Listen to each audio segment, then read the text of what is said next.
How did Joshua defeat the armies of Ai? This is the question that we seek to answer today as we continue our verse-by-verse study of the book of Joshua on Walking Through the Bible.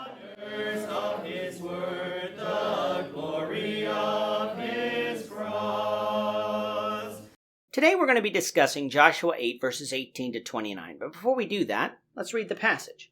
If you have a Bible with you, turn to Joshua chapter 8, verse 18. But if you don't have a Bible, don't worry, just follow along with us on the screen. The version that we'll be reading from is the New King James Version. So Joshua 8, beginning of verse 18.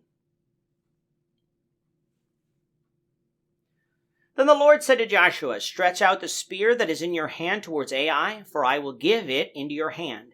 And Joshua stretched out the spear that was in his hand towards the city. So those in ambush arose quickly out of their place. They ran as soon as he had stretched out his hand, and they entered the city and took it, and hurried to set the city on fire. And when the men of Ai looked behind them, they saw, and behold, the smoke of the city ascended to heaven. So they had no power to flee this way or that way, and the people who had fled to the wilderness turned back on their pursuers. Now when Joshua and all Israel saw the ambush that had taken the city, and that the smoke of the city ascended, they turned back and struck down the men of Ai. Then the others came out of the city against them. So they were caught in the midst of Israel, some on this side and some on that side. And they struck them down, so they let none of them remain or escape.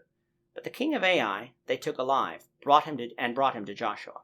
And it came to pass, when Israel had made an end of slaying all the inhabitants of Ai in the wilderness where they pursued them, and when they had all fallen by the edge of the sword until they were consumed, that all the Israelites returned to Ai and struck it with the edge of the sword. So it was that all who fell that day, both men and women, were 12,000, all the people of Ai. For Joshua did not draw back his hand, at which he stretched out the spear, until he had utterly destroyed all the inhabitants of Ai. Only the livestock and the spoil of that city Israel took as booty for themselves, according to the word of the Lord, which he had commanded Joshua. So Joshua burned Ai and made it a heap forever, a desolation to this day. And the king of Ai he hanged on a tree until evening. And as soon as the sun was down, Joshua commanded that they should take his corpse down from the tree, cast it at the entrance of the gate of the city, and raise over it a great heap of stones that remains to this day. In our last two lessons, we've been covering Israel's second attempt at conquering the city of Ai. The first attempt went down in defeat because of the Lord's anger over the incident with Achan. In this second attempt, the Lord was with Israel, so victory was assured. However, victory wouldn't come by miraculous means like it did in Jericho, with the walls being miraculously broken. Israel would have to fight. So Joshua initiated a clever military assault. With the city being walled, even though it was relatively small, Joshua used the geography against Ai.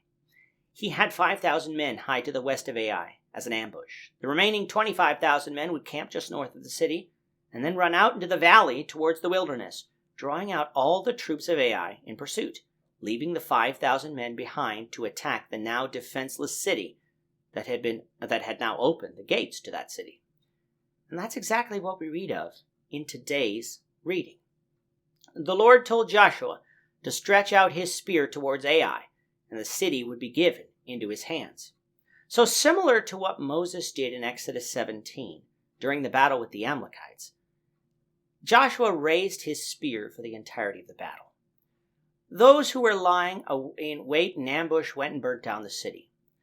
The army that was in the field saw this, but it was too late, for they had nowhere to run. Those Israelites who had been fleeing turned around and killed the armies of Ai. Then those Israelites who were in the city came out as reinforcements and killed the people of Ai. Inside the city, all the residents of the city, including women and children, were killed. That day, about 12,000 people were killed, the entire population of the city.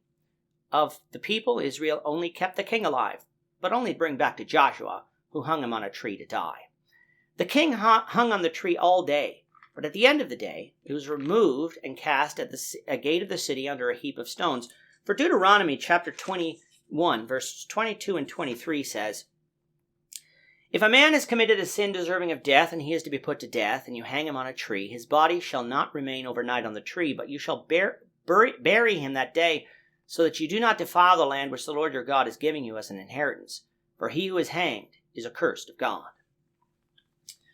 Now, unlike with Jericho, Israel was allowed to keep the spoils of war, which they did in the form of animals. The rest of the city was utterly destroyed, and they made it a heap, a desolation, which it still was when the book of Joshua was finished. In giving them victory, the Lord kept his promise, and Israel marched on further into the promised land.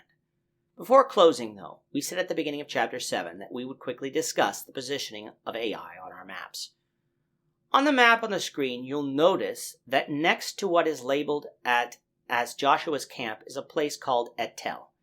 Archaeologists believe that this is the actual site of Ai, for both Ai in Hebrew and Et-Tel in Arabic translate into ruins, and thus such a name would be appropriate for what was described here in Joshua 8.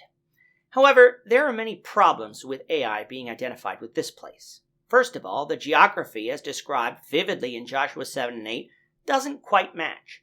Joshua 7 verse 2 says that Ai had to be beside Bethaven to the east of Bethel.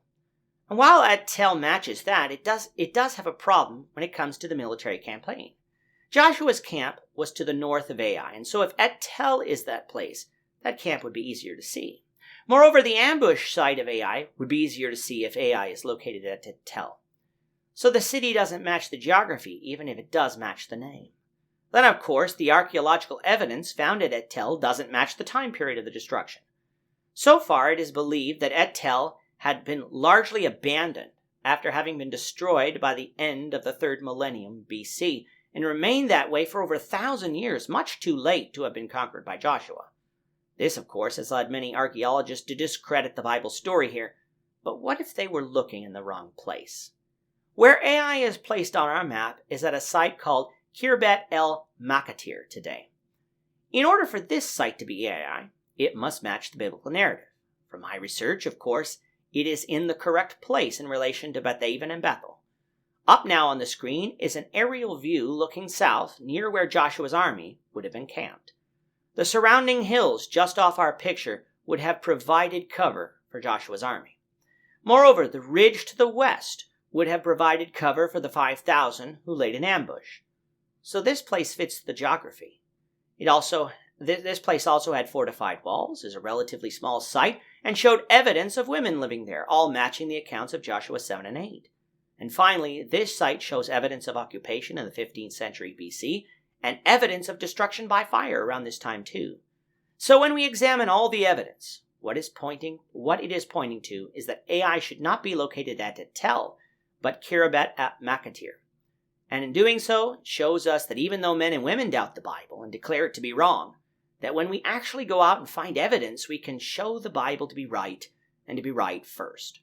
Ai was a real place. It was destroyed by Israel under the direction of God, and we can trust the accuracy of what the Bible tells us. Israel, though, doesn't remain in Jericho in the Ai region, for they will march on further. Where they will go, we'll discuss, the Lord willing, in the next lesson.